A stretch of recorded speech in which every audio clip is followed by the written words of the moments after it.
The camera zooms slowly onto a rear-view mirror. Emily Carter's face is pale, her lips trembling as she grips the wheel. She slams on the brakes, her breath catching. In the reflection behind her 8-year-old daughter stands a tall figure at the edge of the trees. The narrator's voice cuts in. She thought she was protecting her child. But what Emily saw in that mirror changed everything. The screen fades to black. The story begins. Emily Carter, 34, drove her dented Ford down a lonely dirt road in rural Montana. The late summer evening painted the horizon in fiery orange while cicadas hummed in the tall grass. Gravel popped beneath the tires. In the back seat, Lily, just 8 years old, was humming to herself, sketchbook open on her lap. She had drawn a crooked little house and a tall man standing beside it. His features were dark, smudged with the heavy strokes of a child's pencil. Emily noticed and forced a smile. "That's spooky, sweetheart." "Who's the tall man?" Lily shrugged without looking up. "The Watcher." The name sent a chill through Emily's veins. Her hands tightened around the wheel. For the last few nights, she had woken to strange feelings that someone was watching her house, that she was being followed when she drove. Shadows in her window, lights in her mirror. She had dismissed them as stress. But deep down she knew. Something or someone was coming. The car rattled as Emily slowed, scanning her rear-view mirror. Nothing but swirling dust behind them. Still, she couldn't shake it. Her mind drifted to her late husband, Mark. 3 years ago, his truck had accidentally gone off a mountain road. Officials ruled it mechanical failure. But Emily had never believed it. Mark was cautious. Too cautious. She remembered the nights he whispered, "If anything happens to me, protect Lily. Don't trust anyone." Emily blinked, gripping the wheel tighter. His warning replayed in her head like a curse. In the mirror, Lily was doodling again, this time, a figure standing behind a little girl. "Sweetheart," Emily asked, trying to steady her voice, "why do you keep drawing him?" Lily looked up with innocent eyes. "Because he's real. He told me he's coming soon." Emily's throat closed. She pressed the gas harder, desperate to outrun the gnawing fear inside her. The dirt track narrowed, winding between thick walls of trees. Emily's headlights flickered as shadows stretched across the road. Her heart raced. She couldn't risk it anymore. Suddenly, she pulled over, dust billowing around the car. Lily frowned. "Mom? Why are we stopping?" Emily unbuckled, her movements shaky. She opened the back door, crouched down to Lily's level, and cupped her face. "Listen to me, baby. You need to be brave.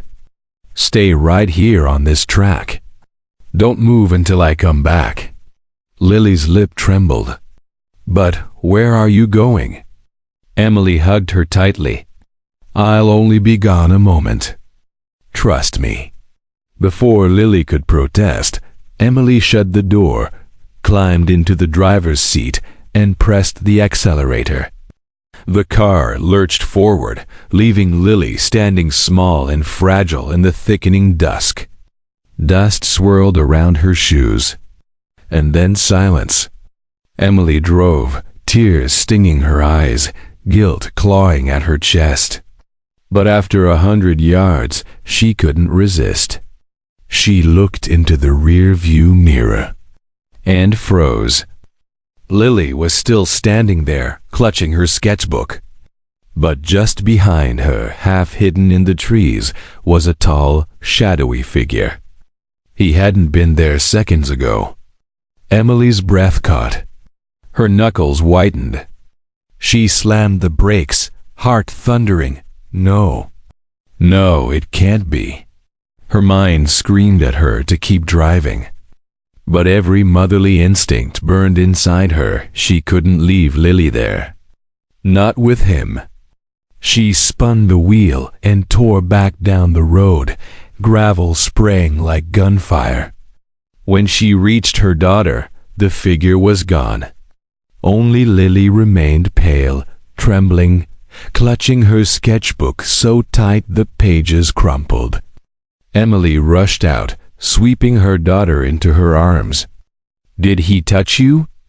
Did he say anything?" Lily's small voice quivered. "No, but Mom, I've seen him before. He's the man from my dreams." Emily shoved Lily into the car and floored the gas. The track twisted, trees looming closer, the night darker. Then headlights appeared in the rear-view mirror. A black pickup truck roared behind them, engine growling like a beast. It was gaining fast. "Hold on," Emily shouted, pressing harder on the gas. Her old Ford shook violently, nearly losing control on the gravel. The truck rammed them twice. Lily screamed. Emily swerved, her eyes flicking to the mirror.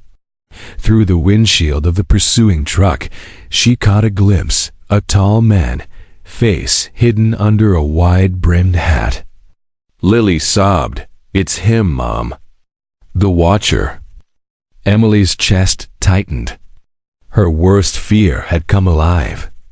Memories of Mark's death surged back. Was this the same man who had killed her husband? Had he been hunting them all along? The truck rammed again. Emily barely kept control. Dust blinded her view. She needed a plan, fast. Up ahead, the dirt track opened to a narrow wooden bridge over a raging creek. Emily's heart pounded. This was her only chance. She screeched to a halt on the bridge and shoved Lily down on the floor of the back seat. "Stay down. Don't come out, no matter what." She stepped out, facing the oncoming truck. It screeched to a stop a few yards away. From the cab, the tall man emerged. Long coat, hat shadowing his face. His voice was low, chilling. "You can't keep her from me, Emily. She's mine. She's special. And you've known this all along." Emily's hand shook, but her voice was firm. "She's my daughter. You'll never take her." The man smirked. "Your husband thought the same. Look where that got him." Rage burned through her fear. With a scream, Emily charged, shoving him toward the edge. They grappled, his strength monstrous. But with one desperate push, she sent him crashing into the railing. The wood splintered. His scream echoed as he toppled into the black waters below. Silence. Only the creek roared beneath the bridge. Emily collapsed, trembling. She rushed back to the car, clutching Lily tight. "It's over, baby. He's gone." They drove away, headlights cutting through the night. But just before the road bent toward town, Emily glanced once more into the rear-view mirror. Her blood ran cold. In the distance, among the trees, a figure stood watching. The Watcher was not finished. Emily drove away from the bridge, her hands trembling on the steering wheel. Lily leaned against her, exhausted but safe. For the first time in years, Emily allowed herself to cry, not out of fear, but out of relief. She realized something that had always haunted her. Running away only gave the Watcher more power. The more she let fear control her life, the more it ruled over her and her daughter. She whispered to Lily, brushing her hair back. Baby, we're never running again. No more secrets. No more fear. As long as we stand together, no one can ever take you away from me. Lily squeezed her hand and nodded. The road stretched out before them, dark but open. In the rear-view mirror, Emily thought she saw shadows still lurking, but this time she didn't flinch. She didn't stop the car. Because the real lesson wasn't about escaping the Watcher. It was about facing the things that scare us and protecting the ones we love, no matter what it takes.